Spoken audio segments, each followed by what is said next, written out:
कल्पना सोरेन जी ने न्याय यात्रा निकाला है। क्या महिला होने के नाते संथाल में जितनी बहनों के साथ आपराधिक घटनाएं हो रही है उसके साथ न्याय यात्रा उस समय नहीं निकाला जाता? तो जितना चंपई सोरेन जी को जितना विश्वास था जेएमएम पे, वो विश्वासघात हेमंत सोरेन ने किया। उन्होंने स्कीम निकाला है जो मुश्किल से 1 महीने चलेंगे, 1.5 महीने चलेंगे। 50,000 के वायदे थे, चूल्हा खर्च के वायदे थे, 1 रुपये की रजिस्ट्री थी जिसमें महिलाओं को 50 लाख का अधिकार मिलता था। मैया सम्मान योजना सिर्फ और सिर्फ चुनाव के 1 महीना 2 महीना पहले याद आता है। ये किसको छलते हैं? कल्पना सोरेन जी ने न्याय यात्रा निकाला है। क्या महिला होने के नाते संथाल में जितनी बहनों के साथ आपराधिक घटनाएं हो रही है उसके साथ न्याय यात्रा उस समय नहीं निकाला जाता? तो आपसे कुछ ही देर में आप हमारे पीछे जो मंच देख रहे हैं वहाँ पर झारखंड के पूर्व मुख्यमंत्री चंपई सोरेन, कोल्हान टाइगर चंपई सोरेन होंगे और भाजपा के तमाम बड़े नेता उनको भाजपा की सदस्यता दिलाएंगे। हमारे साथ सीमा सिंह है और आप नीलम चौधरी हैं, भाजपा नेत्री हैं। इनसे समझते हैं कि कितना फ़ायदा होगा चंपई सोरेन के भाजपा में आने से। मैडम, कितना फ़ायदा देख पाते हैं चंपई सोरेन के भाजपा में?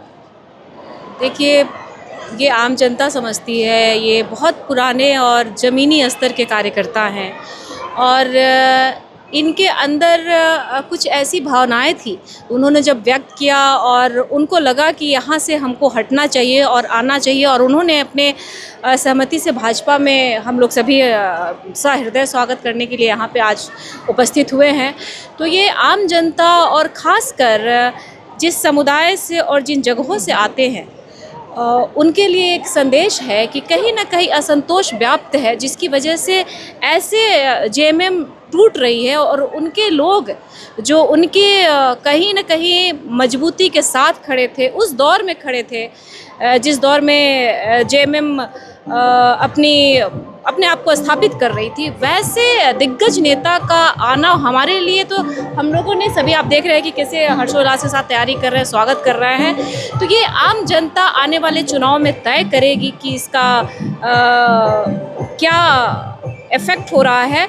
लेकिन ये आप भी समझ रहे हैं, हम भी समझ रहे हैं कि उनके साथ उनकी संवेदनाएं जुड़ी हुई हैं, उनके आम जनता की जो सद्भावनाएं जुड़ी हुई हैं और उतने कद्दावर नेता रहे हैं, तो उनके साथ हमारी एक पूरी जो उसको समाज की बात कहते हैं उसमें एक संदेश गया है।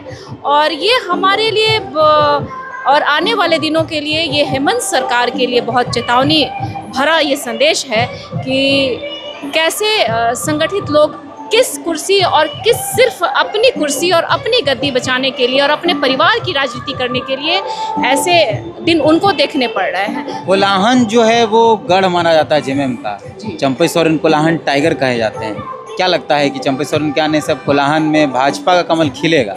एकदम खिलेगा, क्योंकि जितना चंपई सोरेन जी को जितना विश्वास था जेएमएम पे, वो विश्वासघात हेमंत सोरेन ने किया।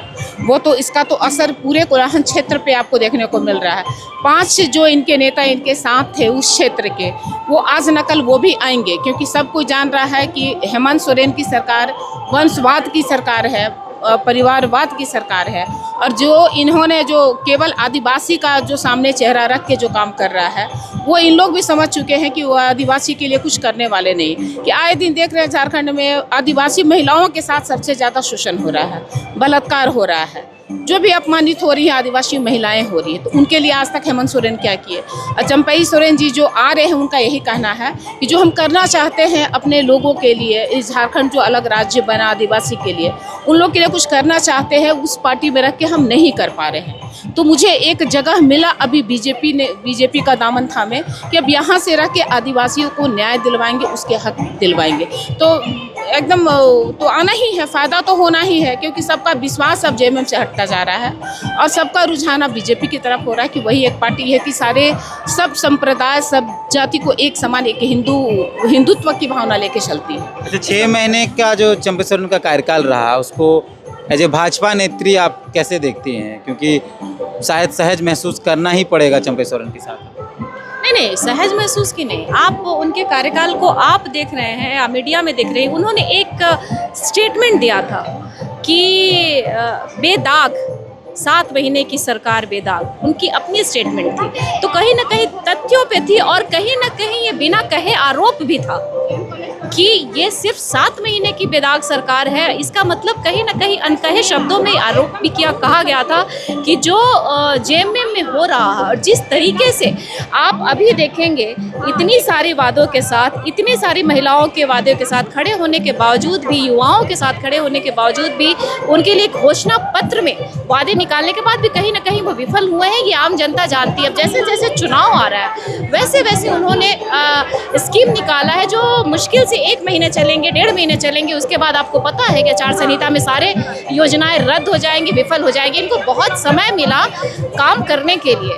और इस तरीके से चंपई दा का आप पूछ रहे हैं तो ये अपने ही वक्तव्य में उन्होंने साफ जाहिर किया है कि बेदाग कार्य पर आप क्या कहेंगे? आप महिला हैं, मैया हैं आप, उस पर आपका क्या है? 50,000 के वायदे थे, चूल्हा खर्च के वायदे थे, 1 रुपये की रजिस्ट्री थी जिसमें महिलाओं को 50 लाख का अधिकार मिलता था। इस सब को ना करते हुए, कुछ योजनाओं को रद्द करते हुए, उनको मैया सम्मान योजना सिर्फ और सिर्फ चुनाव के 1 महीना 2 महीना पहले याद आता है। ये किसको छलते हैं? जिसके मताधिकार से इन्होंने पद ग्रहण किया है, उसी बहनों और माताओं को ये ठगने का काम करते हैं। ये जनता के बीच में अपने आप को बचाने के लिए, भटकाने के लिए ये मुद्दा लाते हैं। मैया सम्मान योजना किस सम्मान की बात करते हैं? जहाँ पे जिस संथाल से आते हैं वहाँ पे बहनें जलाई जाती हैं, घर में घुस के उन पे मारी जाती हैं, उनकी ज़मीनें जाती हैं, उनकी जानें जाती हैं, उनके धर्म जाती हैं। तो उस सम्मान को बचाने के लिए एक शब्द नहीं निकलते हैं। मैं मानती हूँ कल्पना सोरेन जी ने न्याय यात्रा निकाला है। क्या महिला होने के नाते संथाल में जितनी बहनों के साथ आपराधिक घटनाएं हो रही है उसके साथ न्याय यात्रा उस समय नहीं निकाला जाता? तो ये सारे जानते हैं कि छलावे की नीति करते हैं। और मैया सम्मान की बात, आप उनको सुरक्षा दीजिए ना, जो आपको बैठाया है, सम्मान तो खुद कमा लेंगे।